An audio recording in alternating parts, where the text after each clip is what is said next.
वृष लगन मंगलदेव चतुर्थ भाव। जय माता की मित्रों, हम मंगलदेव के पाठों का अध्ययन कर रहे हैं और प्रायः सब पाठों में बोलते हैं कि जब आप फलित पाठों का श्रवण कर रहे हैं तब एक ब्लैंक पेपर में जैसा स्क्रीनशॉट लेके उसके अनुसार कर सकते हैं, या फिर एक ब्लैंक पेपर में एक कुंडली बनाइए वृष लगन की और उसमें अंक बैठा के मंगलदेव को चतुर्थ स्थान में प्लेस करें। उसके बाद में आप अगर श्रवण करते हैं तो आपको बहुत अच्छे से समझ में आएगा ये पाठ। आगे बढ़ते सिंह राशि चतुर्थ स्थान में आएगी वृष लगन होने से, और सिंह राशि के अंतर्गत मघा नक्षत्र के चारों चरण आए, उसका स्वामित्व केतुदेव को प्राप्त। पूर्वा फाल्गुनी के चारों चरण आएंगे जिसका स्वामित्व शुक्रदेव को प्राप्त। उत्तरा फाल्गुनी का एक चरण आएगा जिसका स्वामित्व सूर्यदेव को प्राप्त। नवमांश की बात करें तो सिंह राशि में कोई भी ग्रह अगर 3.20 डिग्री तक हो तो मेष के नवमांश में रहेगा, 6.40 डिग्री तक हो तो वृष के नवमांश में रहेगा, 10 डिग्री तक हो तो मिथुन के नवमांश में रहेगा, 13.20 डिग्री तक हो तो कर्क के नवमांश में रहेगा, और 13.20 डिग्री से लेकर 16.40 डिग्री तक कोई भी ग्रह सिंह राशि तो वो सिंह के ही नवमांश में रहेगा, और यहाँ पे ग्रह वर्गोत्तमी हो जाता है। उसके बाद 20 डिग्री तक कन्या के नवमांश में रहेगा और 23.20 डिग्री तक तुला के नवमांश में रहेगा, 26.40 डिग्री तक वृश्चिक के नवमांश में रहेगा और 30 डिग्री तक धनु के नवमांश में रहेगा। अंश बल की बात करें तो विषम राशि प्रथम 6 अंश तक बाल्यावस्था, 12 अंश तक कुमारावस्था, 18 अंश तक युवावस्था, 24 अंश तक वृद्धावस्था, 30 अंश तक मृतावस्था। कारक भाव मंगलदेव की तृतीय और षष्ठ, तीसरा और चौथा।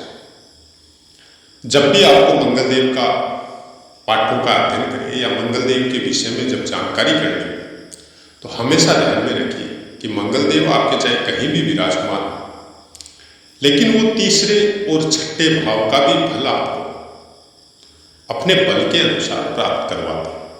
क्योंकि जब भी आपको देखना हो कि आपके ऊपर रोगों की मात्रा ज़्यादा है, आपके ऊपर शत्रुओं का आक्रमण ज़्यादा है, आपके ऊपर ऋण चढ़ गया, तो आपको गोचर के अनुसार या महादशा दशा के अनुसार या लग्न कुंडली या चंद्र कुंडली अनुसार आपको अपने मंगलदेव की पोजीशन देखनी पड़ेगी। अष्टक वर्ग का अपना महत्व होता है, उसके भी पाठ हमारे ऑलरेडी बहुत पहले दिए हुए, तो आप उनका अध्ययन करेंगे तो गोचर के फलों को जानने में आपको बहुत सहूलियत होगी। नक्षत्रों का बहुत बड़ा महत्व होता है किसी भी ग्रह को समझने के लिए और किसी भी ग्रह के फलों को जानने के लिए, और नक्षत्रों के विषय में बहुत पाठ हमारे दिए हुए और अभी भी देते रहते हैं। फिलहाल फलित पाठ चल रहे हैं और बीच में जब मौका मिलता है तो नक्षत्रों का पाठ भी बनाते हैं, और नक्षत्रों के विषय में कुछ विशेष जोर भी है हमारा, क्योंकि हम लोग केवल ग्रहों की बातें करते हैं जबकि फल मिलते हैं नक्षत्र अनुसार, नक्षत्रों के बल के अनुसार, नक्षत्रों के स्वभाव के अनुसार उस ग्रह के तत्व हम लोगों को वो फल गोचर के द्वारा प्राप्त करवाते हैं। अब आप इसको कैसे समझ सकते हैं? आपकी विवेक और बुद्धि कहाँ तक की यात्रा ज्योतिष में कर सकती है, यह हर इंसान की अपनी सीमा होती है। उस सीमा को बढ़ा सकते हैं अभ्यास के द्वारा। अब अभ्यास की शैली या अभ्यास में आप कितना समय निकाल सकते हैं, यह अलग अलग इंसान का अलग अलग क्राइटेरिया होता है। नवमांश का बहुत बड़ा महत्व होता है क्योंकि नवमांशी नक्षत्रों के चरण वगैरह डिसाइड करते हैं, और देव नर और राक्षस नवमांश बहुत अहमियत रखते हैं कोई भी कुंडली में। उसके विषय में एक अलग से पाठ हमारा प्रोवाइड किया हुआ है, आप उसका श्रवण करेंगे तो बहुत कुछ दिमाग में ये सब बातें क्लियर हो जाएगी। ये सब चीज़ें जो अभी तक बताई जा रही वो अक्षरश वैसी ही है जैसी आप कहीं पे अध्ययन कर रहे हैं उसके द्वारा मिल रही है, या हम लोगों के प्रवर्तकों ने जो ज्ञान हम लोगों को दिया राज पुस्तकों के रूप में हम लोगों को सबको प्राप्त है उसके द्वारा भी सेम एज इट इज वैसी है। लेकिन इन सब चीज़ों को समझने के लिए आपको अपने अभ्यास के ऊपर निर्भर होगा, तरह तरह की कुंडलियों के अनुसार। जैसे अंशबल की बात करें कि प्रथम 6 तक बाल्यावस्था में बोला जाता है कि ग्रह फल नहीं देते, या मृतावस्था में ग्रह बार ये देखा जाता है कि मंगलदेव अगर 3.20 डिग्री तक हो तो मेष के नवमांश में रहेंगे, मतलब अपनी राशि के नवमांश में रह के क्या मंगलदेव फल प्राप्त नहीं करवाता? दूसरी बात, वो देव नवमांश में आ जाएंगे तो क्या वो फल प्राप्त नहीं करवाता? जरूर करवाता। ऐसा कोई भी ग्रह नहीं है जो अंश के अनुसार आपको फल ही नहीं दे, ऐसा कभी पॉसिबल नहीं है, क्योंकि हर ग्रह समान रूप में पृथ्वी के जीवों के ऊपर अपनी दृष्टि या अपने फल या अपनी ऊर्जा का प्रसारण कर रहा है और हम लोगों को सबको प्राप्त हो रहा है। अब आपका सूर्य बहुत अच्छा है या हमारा मंगल बहुत अच्छा है और हमको मंगल का फल ही नहीं मिल रहा है, ये पॉसिबल नहीं है। हाँ, हम लोग उसको रोक रहे हैं, ये पॉसिबल है कि आप मंगलदेव से संबंधित कोई काम ही नहीं कर रहे। आप अपने शरीर को केवल पाल रहे हैं, न कोई एक्सरसाइज कर रहे हैं, न कोई मेहनत कर रहे हैं। मंगलदेव क्या है? आपसे मेहनत करवाता है। मंगलदेव आपसे खेलकूद करवाता है। मंगलदेव आपसे शारीरिक मेहनत करवाता है, जिससे आप हष्टपुष्ट रहें, आपके ऊपर रोगों का आक्रमण नहीं हो। और जब आपका शरीर हष्टपुष्ट रहता है तो फिर आपका चित्त हो, दिमाग हो, मन हो, सब चीज स्वस्थ रहती है। ये चीजें मंगलदेव आपके डिसाइड करवाते हैं। अगर हम लोग अपने मंगलदेव को ठीक रखना चाहते हैं तो आप नित्य क्रिया में कुछ नियम बनाएं। योगाभ्यास हो, चाहे खेलकूद का हो, चाहे एक्सरसाइज हो, क्योंकि 10 मिनट भी अगर आप अपने शरीर के लिए निकालते हैं तो आपका मंगलदेव बहुत अच्छा होता है। यह है उपाय श्रृंखला का उपाय। हालांकि उपाय श्रृंखला हमने चालू की और उसमें पाठ भी दे रहे हैं।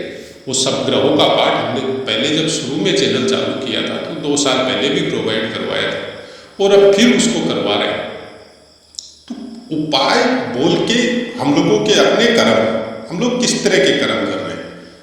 अब विटामिन डी हम लोगों को सूर्य के द्वारा प्राप्त होता है और सूर्य आपकी कुंडली में या हमारी कुंडली में पहले से वीक है और हम लोग एसी का भोग करना चालू कर दिया, लेट नाइट जागना चालू कर दिया, दिन में मतलब अर्ली मॉर्निंग हम लोग उठते ही नहीं, तो फिर सूर्य का फल या सूर्य की रश्मि जो अच्छी मिलती है जिससे विटामिन डी की कमी पूरी हो सकती है, वो हम लोगों को मिलेगी नहीं। अब आप कर लो सूर्य देव के कितने भी उपाय। तो ऐसी कुछ बातें हैं जो नेचुरलिटी के द्वारा हम लोग ग्रहों के फलों को ठीक कर सकते हैं। अगर उसको ठीक नहीं करते हैं, उससे विपरीत काम करते हैं, तो उससे विपरीत ग्रह भी जागृत हो जाते हैं और उन फलों की मात्रा भी बढ़ जाती है। तो ज्योतिष का अपना नियम है। ज्योतिष में कोई बोलता है कि ये उपाय कर लो, आप 3 दिन में ठीक हो जाओगे या 40 दिन में ठीक हो जाओगे, वैसा ज्योतिष में कुछ नहीं होता। ज्योतिष का सबसे अच्छा उपाय है कि आप अपनी दिनचर्या को व्यवस्थित करो, आप अपने मन को कंट्रोल में रखो। चंद्रदेव को कंट्रोल में रखना बहुत जरूरी है। चतुर्थ स्थान में मंगलदेव बैठ के, और वो भी सिंह राशि में, आपके अंदर बल की मात्रा या साहस की मात्रा या ब्लड की मात्रा या बॉडी में जो जिसको आप फिटनेस भी बोल सकते हैं, उसकी मात्रा को बहुत ज़्यादा बढ़ा देता है। सूर्य देव का पोजीशन देखना आपको जरूरी है, उसका तो अपना एक महत्व है। लेकिन यहाँ पे सिंह राशि अपने मित्र की राशि, तो इंसान बहुत बली होगा, बहुत गुस्से होगा, गुस्सा इनकी नाक में रहता है और जल्दी से शांत होना भी बहुत मुश्किल होता है। और इसी वजह से परिवार से हो, चाहे माता से संबंध में हो, कुछ दूरियां बन जाती, कुछ अच्छे फल प्राप्त चतुर्थ स्थान से संबंध में नहीं आते। लेकिन आदमी जब खुद अपने कर्म क्षेत्र में उतरता है, तो चाहे जमीनों से संबंध में हो, चाहे आपके कंस्ट्रक्शन से संबंध में हो, वहां से आपको फायदा भी दिलवाता है। आप अपने बाहुबल के द्वारा या अपने शरीर की शक्ति के द्वारा या खेती बाड़ी से संबंधित कोई काम के द्वारा आप अच्छी प्रोग्रेस कर सकते हैं। यहां से अपने स्थान को, ये 7वें स्थान को, वृश्चिक राशि को देखेंगे तो आपकी वाइफ दबंग हो सकती है, शक्ति के मामले में आपके समकक्ष हो सकती है और कोई भी काम को गुप्त रखने की प्रेरणा आपके वाइफ के अंदर हो सकती है। कोई भी चीज को जल्दी नहीं बताना, कम बोलना, मेहनती होना, ऐसा कुछ गुण आपकी वाइफ के अंदर आ सकता है। आपके व्यापार में आपकी बहुत बड़ी हेल्प करने वाली हो सकती है, या हो सकता है कि जहां पे आप सर्विस कर रहे हैं या बिजनेस कर रहे हैं, उसी से कनेक्टेड आपके साथ कोई ऐसी कोई बात हो जाए, आपका रिश्ता भी वही हो जाए, ऐसा कुछ हो सकता है। 10वें स्थान को देखेंगे पूर्ण दृष्टि से, तो जैसा हमने बताया कि आपका व्यापार कुछ इस टाइप का हो सकता है, जैसे बिजनेस आपका कंस्ट्रक्शन से संबंधित हो, बिल्डिंग से संबंधित हो, जमीनों से संबंध में हो, खेती बाड़ी से संबंध में हो, ऐसा कुछ आपका काम हो सकता है। या फिर आप डायरेक्ट डिफेंस लाइन में जा सकते हैं, चाहे सेना हो, चाहे IPS IAS हो, चाहे आप पुलिस वगैरह की सर्विस हो। तो ये सब चीज़ों में आपका रुचि और आपका इंटरेस्ट भी रहेगा। आप उस जगह में या उस कामों में आप इंटरेस्ट भी लेंगे, उसमें उसको अपना मतलब बिजनेस से संबंध हो चाहे सर्विस से संबंधित हो, वो मतलब धनोपार्जन का जरिया भी बना सकते हैं उसको। 11वें स्थान को देखेंगे, गुरुदेव की पोजीशन देखनी है। गुरुदेव का पोजीशन कैसा है, क्योंकि 11वें स्थान का स्वामित्व गुरुदेव को प्राप्त है और कारक भाव के हिसाब से भी गुरुदेव को प्राप्त है लाभ का स्वामित्व। तो यहाँ पे मंगलदेव अगर अपनी 8वीं दृष्टि डालते हैं तो यहाँ पे कुछ बाधा का अनुभव, कुछ तकलीफ का अनुभव वो आपको प्राप्त करवा सकते हैं। अगर गुरुदेव की पोजीशन अच्छी है और कहीं से गुरुदेव की दृष्टि भी अपने स्थान पर या मंगलदेव पे आ रही है, तो फिर यहाँ पे फल आपकी परिवर्तित हो जाएंगे। फिर मंगलदेव के जितने भी खराब फल हैं उसको आप अपोजिट समझ सकते हैं, क्योंकि बुद्धि की मात्रा बल के साथ जब जुड़ती है तो वो फिर बहुत अच्छे फल प्राप्त करवाती है आपको। बहुत अच्छे मतलब बहुत ही अच्छे फल प्राप्त करवा सकती है। ऐसा इंसान अपनी शक्ति के द्वारा बुद्धि को जोड़ के और बहुत प्रोग्रेस करता है, बहुत हाई स्टैंडर्ड में जाता है, चाहे वो मतलब लोअर श्रेणी में ही जन्म हुआ हो, चाहे उनके परिवार की आर्थिक स्थिति कैसी भी, लेकिन ऐसा इंसान बहुत प्रोग्रेस करता है, बहुत ऊपर तक की यात्रा करता है और स्थायी रहता है। ऐसा भी नहीं है कि वो वापस रिवर्स बैक हो जाएगा, ऐसा भी कुछ नहीं होता। गुरुदेव की पोजीशन इसके ऊपर बहुत कुछ डिपेंड करती है। और उसके बाद में मंगलदेव के विषय में बहुत सी बातों के विषय में जब चतुर्थ स्थान का फल बताया जाता है कि मंगलदेव अगर चतुर्थ स्थान में, तो प्रायः हम लोग सुनते हैं कि बहुत खराब फल बताया जाता है। कुछ कुछ पुस्तकों में भी ऐसा पढ़ने को मिलता है। बहुत कुछ डिपेंड करता है आपको नक्षत्रों का।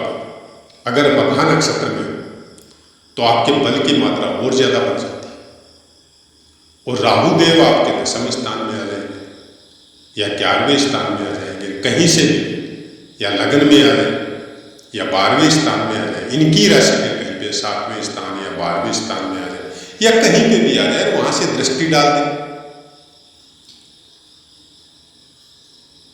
केतुदेव का पोजीशन कैसा है?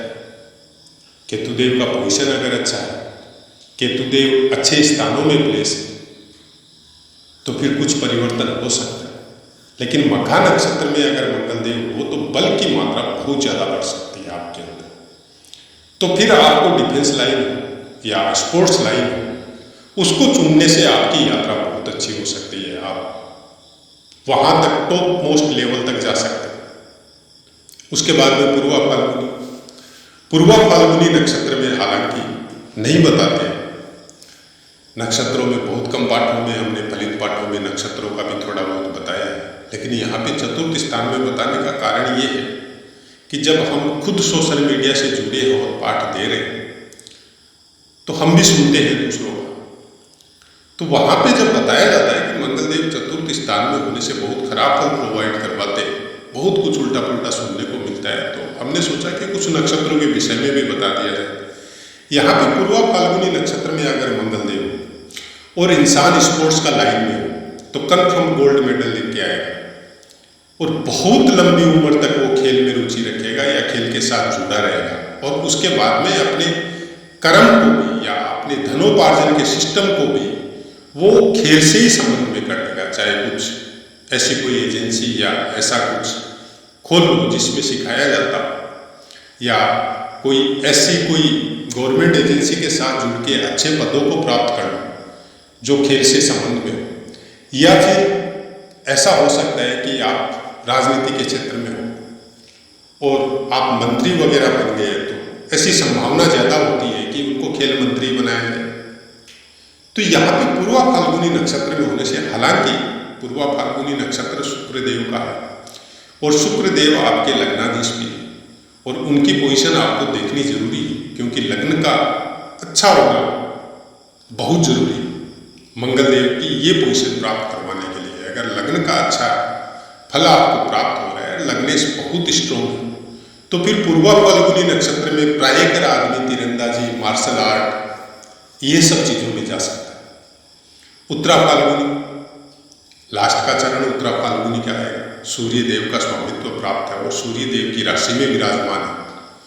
सूर्य देव का पोजीशन आपको देखना ही, हालांकि मंगल देव, बुध या आपके शुक्र देव सूर्य के आसपास ही रहते हैं। मंगल देव जरूर थोड़ी बहुत बार दूर चले जाते हैं।